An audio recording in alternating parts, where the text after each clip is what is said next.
السلام علیکم ورحمۃ اللہ۔ الحمد للہ وکفا وسلام علی من لا نبی بعد۔ اللہ مہربان کے فضل و کرم سے ہمارا آج کا سبق سورۃ الرعد کی آیت نمبر 14 اور 15 ہوگا انشاءاللہ۔ قرآن پاک کھول لیجئے۔ اعوذ باللہ من الشیطان الرجیم، بسم اللہ الرحمن الرحیم۔ لہو، اسی کے لیے، دعوت الحق، سچی پکار ہے، حق سچی دعوت پکار۔ دعوت پکار کو کہتے ہیں، کسی کو بلاتے ہیں نا دعوت میں بھی۔ والذین، اور جنہیں، یدعونا، وہ پکارتے ہیں۔ یدعونا کو دیکھیے، یا کا معنی وہ، آخر میں واو نون جمع کی علامت، اور یہ وہی ہے دعا والا اور دعوت والا۔ یدعونا، وہ پکارتے ہیں، من دون ہی، اس کے سوا، دون سوا، لا یستجیبونا، وہ جواب نہیں دیتے۔ کسی کی پکار کا جواب دینا کیا ہوتا ہے؟ اسے قبول کرنا۔ لا کے معنی نہیں، آخر میں واو الف جمع کی واو نون جمع کی علامت ہے، اور استجاب کا لفظ یا جواب آپ بنا سکتے ہیں، جیم واو الف بے، جواب دیں۔ وہ جواب نہیں دیتے، لہم، ان کو، بشیء، کچھ بھی، الا، مگر، کباسط، کاف کی طرح، باسط، پھیلانے والا، کباسط کفیہ، اپنی دونوں ہتھیلیاں۔ کف ہتھیلی کو کہتے ہیں، تو کفئی دو کو کہتے ہیں۔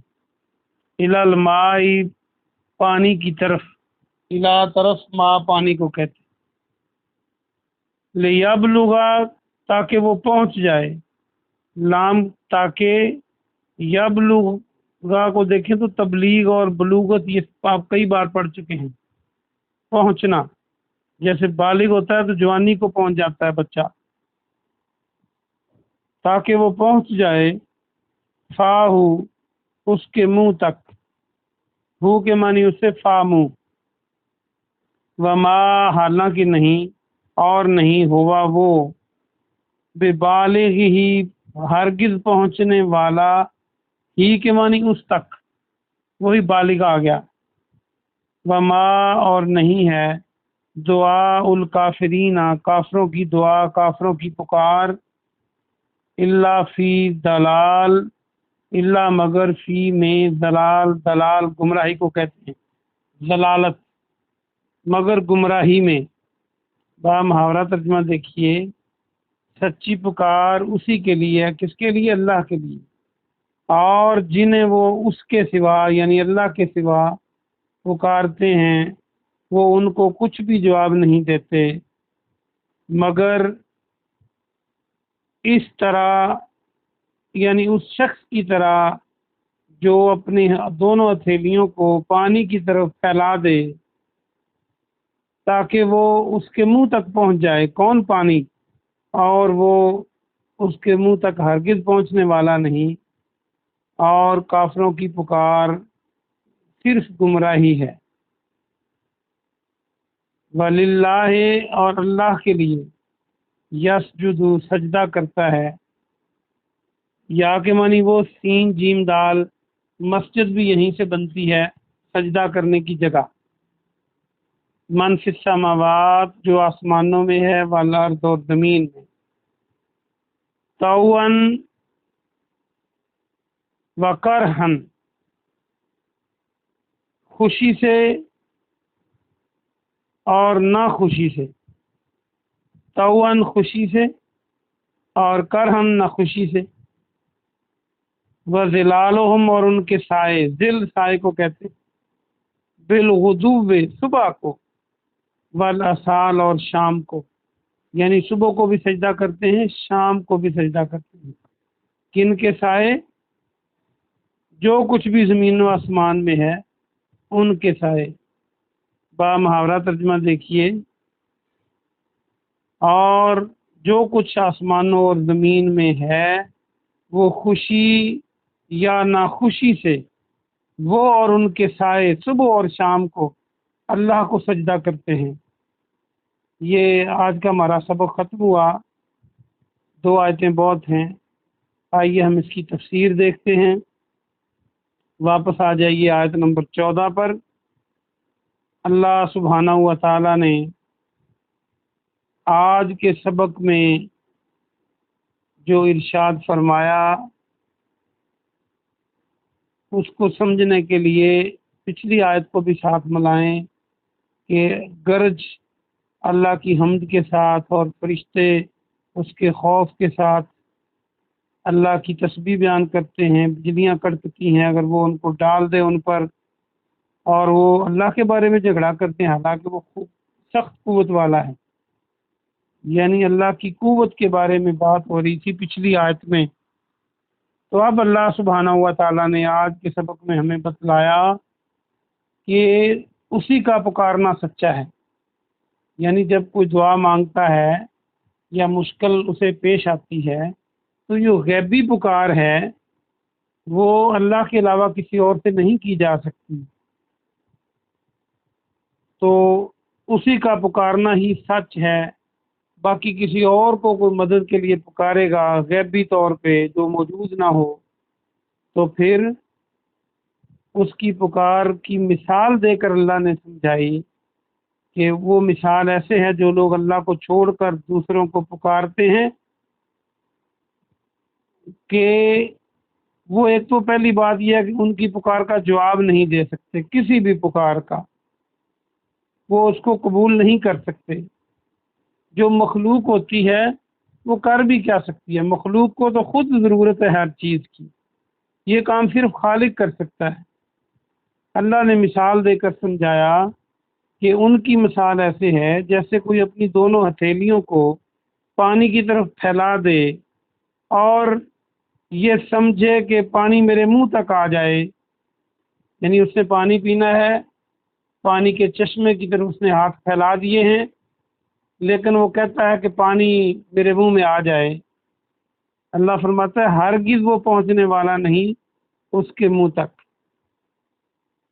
اور اس طرح انکار کرنے والوں کی، کافروں کی پکار گمراہی ہے اور کچھ نہیں ہے۔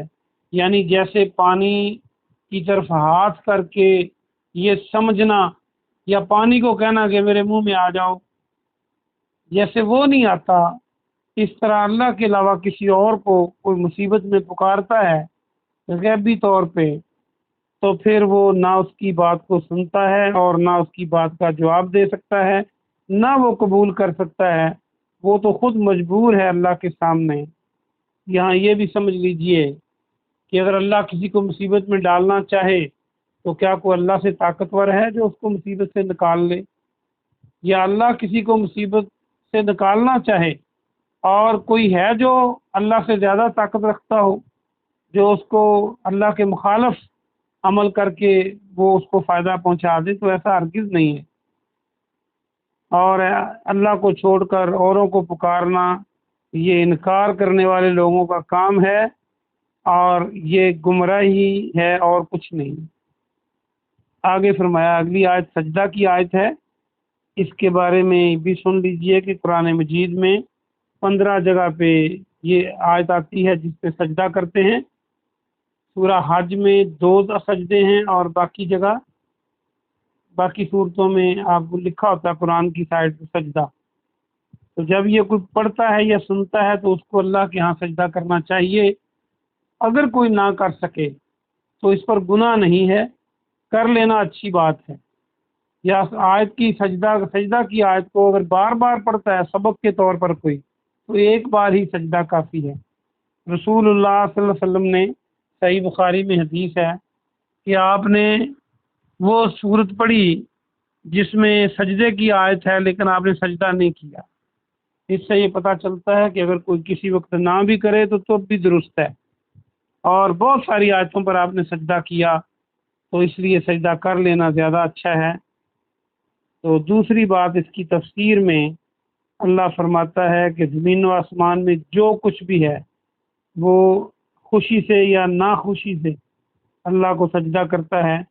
سجدہ کرنے سے مراد اللہ کے حکم کو ماننا ہے، اللہ کے سامنے جھکنا ہے۔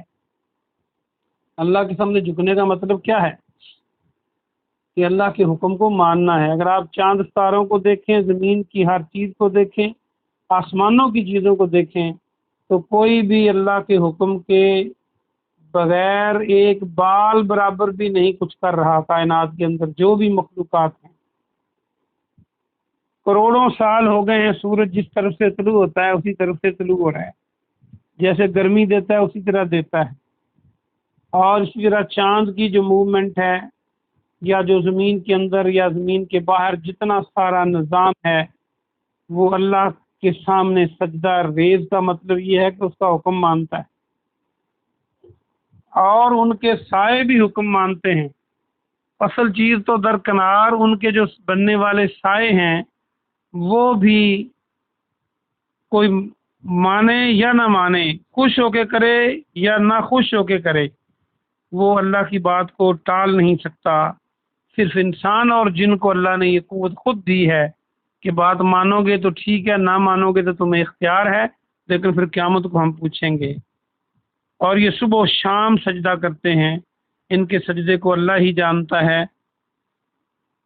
بہت ساری قرآن کی آیتیں ایسے ہیں جن کا مفہوم آج تک لوگ نہیں سمجھ سکے۔ کچھ آیتیں محکم ہیں قرآن کے اندر جو واضح ہیں اپنے حکم میں، اور کچھ متشابہات ہیں۔ آپ سورہ بقرہ اور آل عمران میں پڑھ چکے ہیں۔